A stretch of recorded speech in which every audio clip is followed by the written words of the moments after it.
नमस्कार साथियों। कल से मेरे खिलाफ एक स्क्रिप्टेड कैंपेन चलाया जा रहा है। सेम भाषा, सेम बातें, सेम आरोप। ये कोई कोइंसिडेंस नहीं है, बल्कि एक कोऑर्डिनेटेड अटैक है। पहले मैंने सोचा कि मुझे इसका जवाब नहीं देना चाहिए। फिर लगा कि कहीं एक झूठ को 100 बार बोला जाए तो कुछ लोग मान ना लें। इसलिए मैंने सोचा कि जवाब दूं। आम आदमी पार्टी ने 3 आरोप लगाते हुए यह कहा कि इन 3 आरोपों की वजह से हम राघव चड्ढा को पार्लियामेंट में बोलने का मौका नहीं देंगे। राघव चड्ढा के पार्लियामेंट में बोलने पर रोक इसलिए लगाई गई क्योंकि उन्होंने ये 3 गलतियां करी। मैं एक एक करके इन तीनों पर आपसे बात करना चाहूंगा।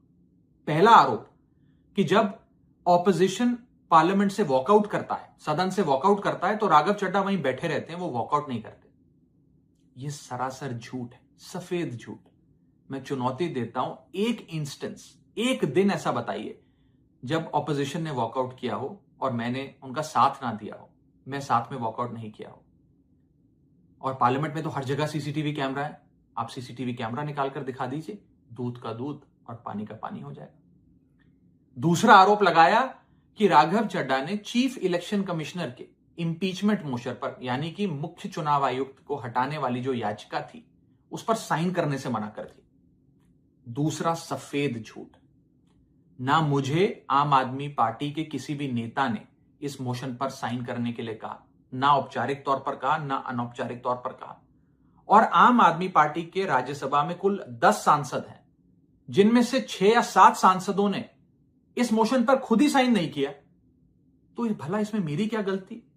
खाली सारा दोष मुझ पर ही क्यों मढ़ा जा रहा है? और इस मोशन के लिए राज्यसभा में कुल 50 सिग्नेचर चाहिए होते हैं, यानी कि 105 विपक्षी सांसदों में से मात्र 50 सिग्नेचर से ये याचिका पूरी हो जाती। तो इतना शोर क्यों?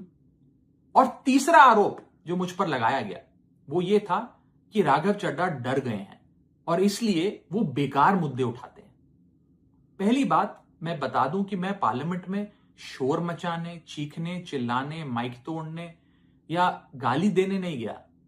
मैं वहां पर जनता के मुद्दे उठाने गया हूं, लोगों की बात करने गया हूं। और मैंने कौन सा मुद्दा नहीं उठाया?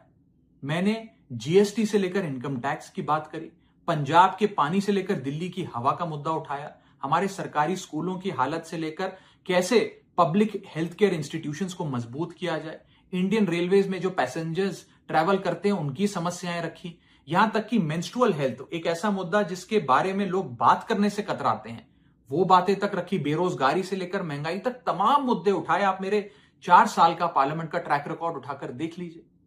और मैं पार्लियामेंट में इंपैक्ट क्रिएट करने गया हूं, मैं पार्लियामेंट में रकस क्रिएट करने नहीं गया।